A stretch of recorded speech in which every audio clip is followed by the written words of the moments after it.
And joining me here on India Matters tonight, one of the most respected voices on Indian security affairs, a wartime former Chief of the Army Staff, General Ved Prakash Malik. General Malik, good evening. Pleasure to have you here on a story that faces the country right now, a new form of terror that the country is grappling with at this point of time. Many layers emerging, General, with each passing hour, each passing day. We're looking at videos of radicalization that have made the headlines today.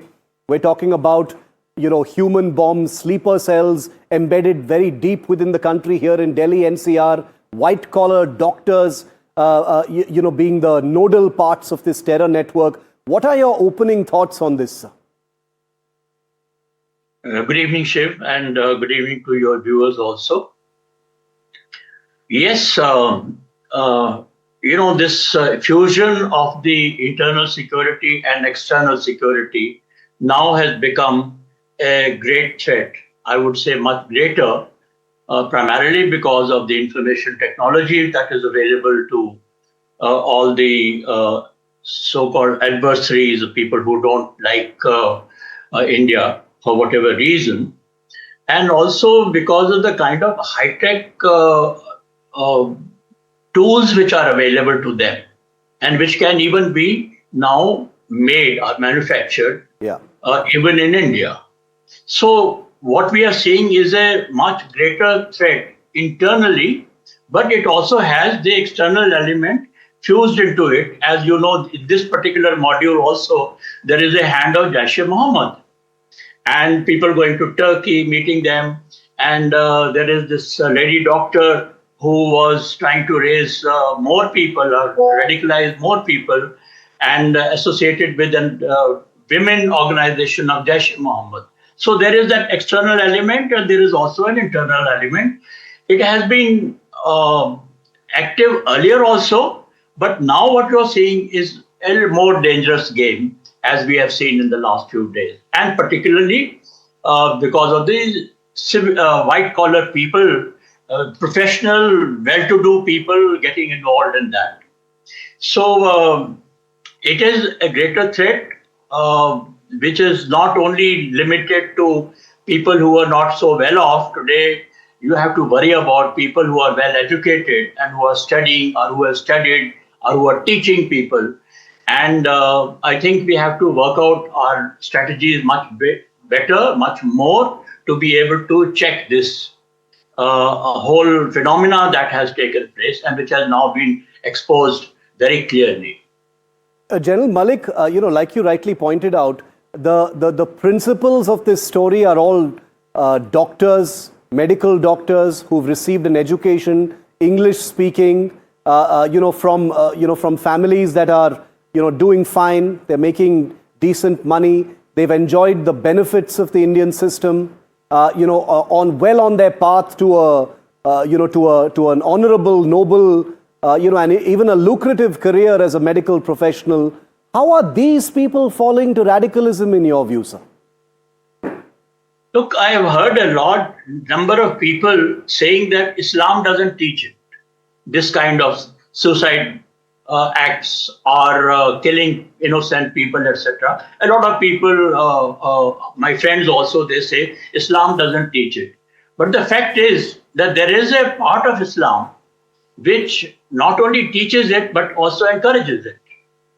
And people who believe in that part of Islam, there are many outside also, and now you find that they are inside our country also. So to say that every Muslim is a culprit, which is not correct at all, and I don't agree with that. But the fact is that there are some people who follow Islam and who follow the teaching that somebody who's your adversary, you can kill them, you can carry out martyrdom, as this chap, Dr. Umar says that it is not suicide, but it is martyrdom, Shaheed ban gaye hum log. So there are people like that, and we have to now cover a larger area, not just people who are not being so well to do earlier, but we have now to cover a larger area, particularly the youth and youth organizations, schools, colleges, and of course the madrasas I'm afraid the Maulvis, some of them are very good, but then there are others who are not so well educated and illiterate and really, teaching this kind of Islam, which has been followed by Dr. Umar. So we have to now keep an eye on all those. And I believe, Shiv, that it is not only the job of our intelligence agencies and our security agencies and all.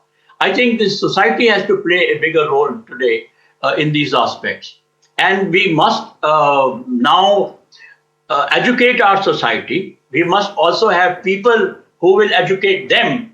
There are many, well-to-do and good Muslim friends that we have got. Now they have a responsibility also to make sure that this kind of wrong teaching is not spread and it doesn't, make people suicide bombers or to indulge in this kind of mass killing. Yeah. So they have a role to play.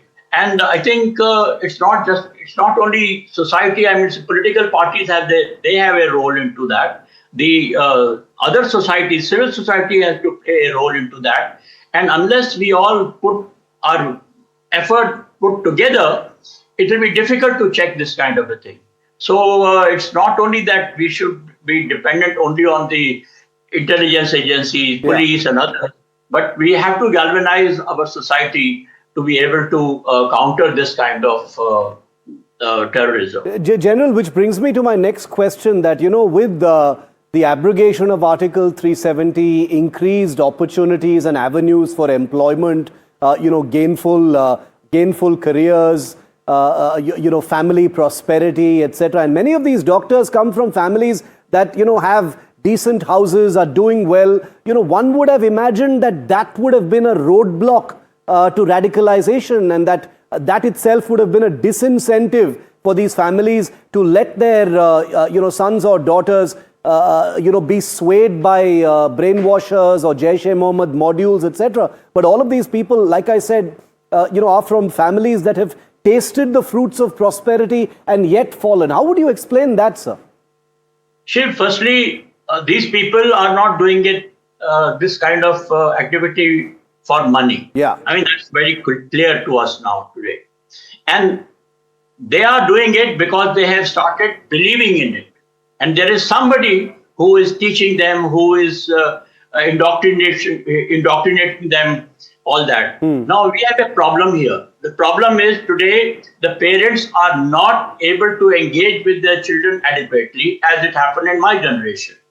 The parents are not keeping an eye. Yeah. Even if the children, they think that sending a child to a school or a college, they have done their duty, which I am afraid is not good enough today. Second thing is that even within the colleges and the institutions who is monitoring them? Now look at this Al-Falah University. I mean, you go through the background that here is a university. I don't know who gave them the credit to become a university since 2014. And now the reports that are coming out is that everything is fraud. Their whole system is fraudulent.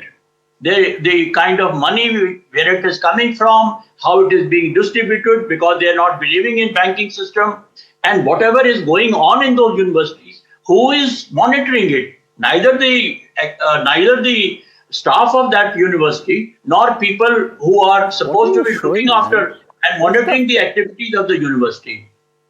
So there are these problems. We have to engage with youth much more than we did earlier days. And that is a responsibility of not only the security agencies, but also of the society and the parents, everybody, I would say. We have to warn them. We have to, spread this part of fusion between the internal and the external security getting fused and affecting our children. This has to be now propagated more and more in our society. Final question, General Malik, then, is from a security, government, intelligence perspective. How long a road is this going to be to deal with this? This is one of the most serious, embedded, alarming threats we've faced internally. Of course, there is an external aspect as well. But all of these people we're looking at on our screen right now from Al-Falah University, as you rightly said, are all Indian citizens, sir? No, I agree with you. And it's a long road indeed. There is no doubt about it. But again, I would like to emphasize that this cannot be left only to the agencies of the government. I think our political leadership, as well as our NGOs and others, they have to engage the citizens of this country, the people, to educate them that this is the harm that is being done. And therefore, you have to keep your eyes and ears open and make sure that we do not let our children and our young people to be radicalized like this. So I think it is a whole of the nation approach. Once again, I mean, that is the word which we have been using earlier in our wartime also. But this has to be a whole of the nation approach, not just left to the government, but everybody outside the government also. General Malik, it's been a very sobering conversation with you.